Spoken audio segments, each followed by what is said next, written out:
France एक ऐसा देश है और फ्रांस के राष्ट्रपति इतना ज़्यादा प्रभावित हुए थे कि उन्होंने फ्रांस में भी इसकी शुरुआत की है, यूपीआई की। अब इसके अलावा आधार, यूपीआई, डिजिलॉकर, फास्टैग, जीएसटी, तमाम ये जो आप देख रहे हैं अलग अलग ये आप कह सकते हैं कि प्लेटफॉर्म्स हैं जो भारत के डिजिटल इंडिया को और मजबूती देता है और साथ ही साथ भारत के लोगों को वो ताकत देता है जिसके जरिए कि आप आराम से घर बैठे अपने बहुत सारे काम कर सकते हैं। आपकी जो दिक्कतें थी, लाइफ की ज़िंदगी जो दिक्कतें थी, आपके लिए जो बार बार आपको बैंक जाना पड़ता है या सरकारी दफ्तर के चक्कर काटने पड़ते थे, वो बहुत कम होता जा रहा है। वक्त भी बचा रहा है, आपको सहूलियत भी दे रहा है। डिजिटल इंडिया का यही मकसद है। वर्ल्ड बैंक ने आधार जैसी प्रणालियों को अन्य देशों के लिए एक मॉडल भी माना है कि किस तरह से आधार के जरिए आपकी सारी बैंक अकाउंट्स या फिर पैसे रिसीव करना, कहीं पर आपको अपनी आईडी देनी है, कोई ऑथेंटिकेशन करवाना है, ये सब कुछ आधार के जरिए हो जाता है और बहुत आराम से हो जाता है। और जिनके बैंक अकाउंट इससे डायरेक्ट हैं, उनको डायरेक्ट बेनिफिशियरीज जो हैं, उनको सीधा पैसे अकाउंट में मिलता है आधार की वजह से। तो सोचिए कि जो डिजिटल पूरा का पूरा इंडिया है, डिजिटल इंडिया में जो सिस्टम चलाया जा रहा है, इसमें भारत ने पिछले 10-12 साल में आपकी ज़िंदगी को कितना आसान बना दिया है।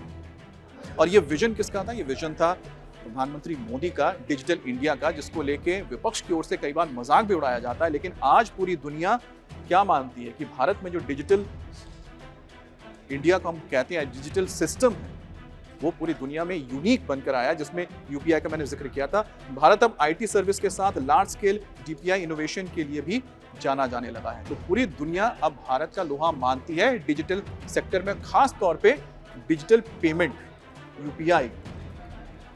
तो ये एक बड़ा नजरिया बदला है भारत के प्रति।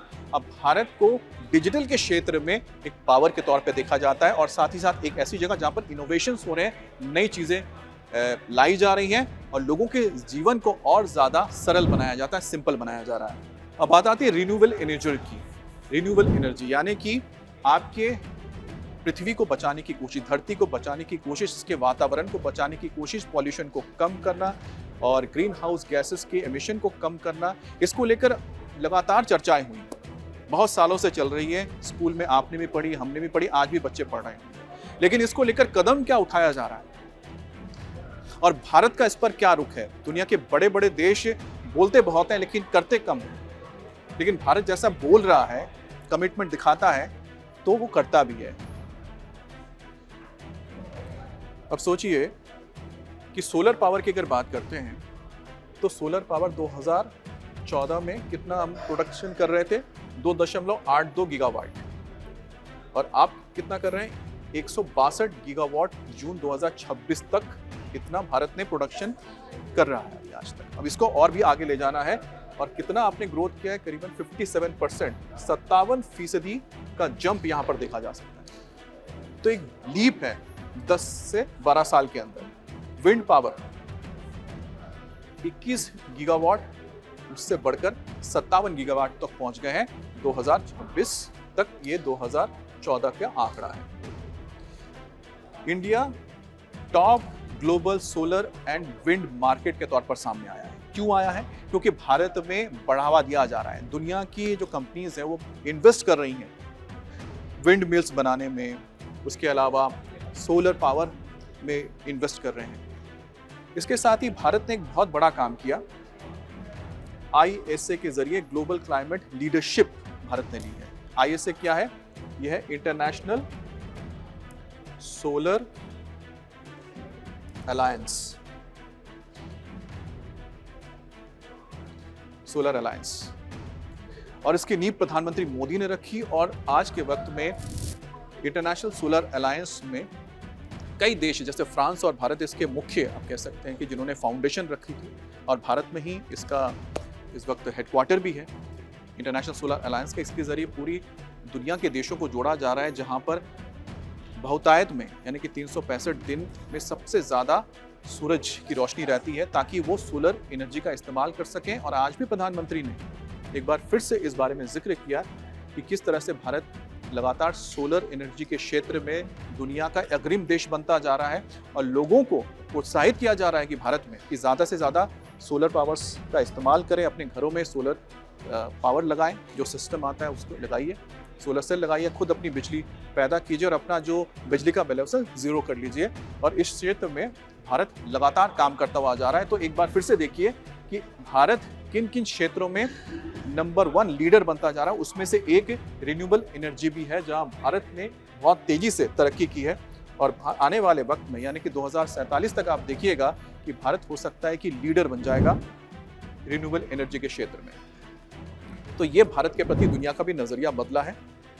अब बात आती है निर्यात और वैश्विक व्यापार, यानी एक्सपोर्ट और इंटरनेशनल कॉमर्स में भारत की क्या जगह है।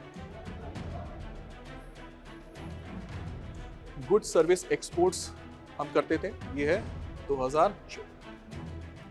2014 का आंकड़ा है और ये 2026 के आसपास।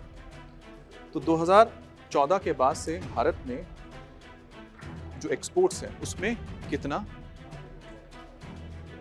अपने आप को आगे लेकर गया है। तो भारत की जो वृद्धि है एक्सपोर्ट्स में कितनी हुई है, 466 बिलियन डॉलर्स 2014 में हुआ करता था, अब 825 बिलियन डॉलर्स के गुड्स एंड सर्विसेज हम एक्सपोर्ट करते हैं। उसी तरह से 2014 यानी आज से 10 से 12 साल पहले इलेक्ट्रॉनिक एक्सपोर्ट्स कितने होती थी, महज 6.3 बिलियन डॉलर्स का हम इलेक्ट्रॉनिक्स सामान एक्सपोर्ट किया करते थे। आज के वक्त में देखिए 10 साल बाद, एक दशक बाद 38.6 बिलियन डॉलर्स का हम इलेक्ट्रॉनिक सामान एक्सपोर्ट करते हैं। अब इलेक्ट्रॉनिक्स एक ऐसा क्षेत्र है जिसमें भारत आत्मनिर्भर बनता जा रहा है। अब आपको दुनिया के ऊपर इसके लिए बहुत ज़्यादा निर्भर रहने की ज़रूरत नहीं है। ये मैन्युफैक्चरिंग सेक्टर का एक ऐसा हिस्सा है जिसको लेकर भारत लगातार कोशिश कर रहा है कि मैन्युफैक्चरिंग हब बने।